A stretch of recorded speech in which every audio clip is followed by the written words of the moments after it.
안녕하세요. 배수롱 노무사입니다. 안녕하세요. 최승희 노무사입니다. 노무사님, 올해는 5월에 쉬는 날이 어린이날밖에 없다는 거 아세요? 네, 석가탄신일이 일요일이어서 휴일이 참 적은데요. 근데 이러한 공휴일에도 일하시는 분들이 참 많잖아요. 이런 분들이 다 휴일 근로상을 잘 받으셔야 할 것 같아요. 그런데 공휴일에 일하고도 휴일상을 받지 않는 경우가 있습니다. 바로 휴일 대체를 진행을 한 경우인데요. 오늘은 이 휴일 대체에 대해서 살펴보도록 하겠습니다. 일단 근로할 의무가 있는 소정근로일이 있고 근로할 의무가 없는 휴일이 있는데요. 노사 간의 합의로 사전에 정해진 휴일과 통상의 근로일을 바꾸는 것이 바로 휴일 대체입니다.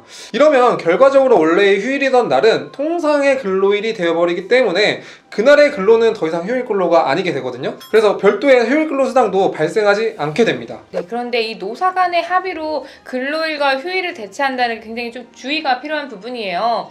일단 근로자와 사용자 간의 1대1로 소정근로를 변경을 하는 거는 당사자 간의 근로계약의 내용을 변경하는 거기 때문에 별다른 문제가 없는데요. 문제는 회사가 인사관리를 할 때 이렇게 개개인별로 근로자를 1대1로 챙기는 게 쉽지가 않아요. 그래서 판례와 근로기준법은 집단적으로 휴일을 대체하는 방법을 인정을 하고 있습니다. 네, 그게 바로 우리가 흔히 말하는 휴일 대체인데요. 판례는 단체 협약이나 취업 규칙에 통상의 근로일을 휴일로 교체할 수 있는 근거 규정을 두거나 근로자의 사전 동의를 얻어두고 대체하려는 휴일이 오기 전에 근로자에게 교체할 휴일을 특정해가지고 고지를 하면 적법한 휴일 대체로 인정하고 있습니다. 중요한 건 바로 사전적인 대체인데요. 휴일 근로가 발생하고 난 다음에 내가 전날 쉬게 해줄게 라고 이렇게 사후에 대체를 하는 거는 적법한 휴일 대체로 인정이 되지 않습니다. 반드시 사전에 대체해야만 휴일 수당이 발생하지 않습니다. 네, 그리고 2018년부터 이 휴일 대체 자체가 근로기준법에 명문화가 되었어요. 이제는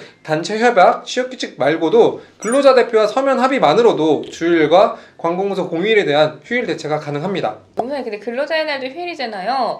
이날도 휴일 대체 가능할까요? 결론부터 말씀드리면 근로자의 날은 휴일 대체가 불가능합니다. 근로자의 날인 5월 1일에 딱 그날 쉬게 해주는데 그런 의미가 있기 때문에 대체를 인정하지 않고 있습니다.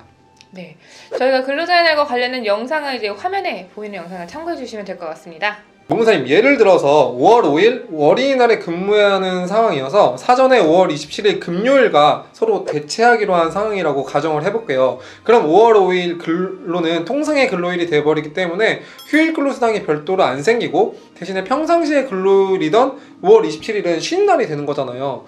이 사람이 5월 27일이 되기 전에 5월 20일에 퇴사한다라고 하면 대체된 휴일은 어떻게 되는 거죠? 애초에 5월 5일은 원래 휴일 근로상이 발생해야 되는 날인데 5월 27일에 대신 쉰다고 하고 수당을 안 받은 거잖아요.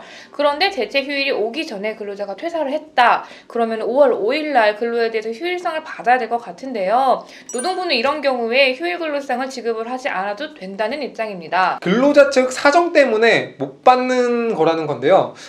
만약에 근로자가 이미 5월 27일에 퇴사가 정해져 있는 상황에서 5월 5일에 근로에 대한 휴일 대체를 진행했다고 하면 애초에 휴일 대체가 부적법한 거겠죠. 그게 아니라고 하면 유효하게 휴일 대체가 성립했고 단순히 근로자 측 사정으로 인해서 근로관계가 종료가 된다고 하면 추가적인 휴일수당은 발생하지 않는다고 보시면 될 것 같습니다. 네, 노무사님, 휴일 대체에서 가장 중요한 게 사전적 합의라고 말씀을 드렸는데요.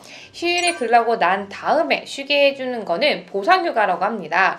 휴일에 일한 대신에 쉬게 해준다는 점에서 휴일 대체와 보상휴가가 비슷한 점은 있지만 사전에 합의하는 휴일 대체 같은 경우는 1대1로 대체가 되고 사후에 합의하는 보상휴가는 1대1.5로 대체가 된다는 차이가 있습니다.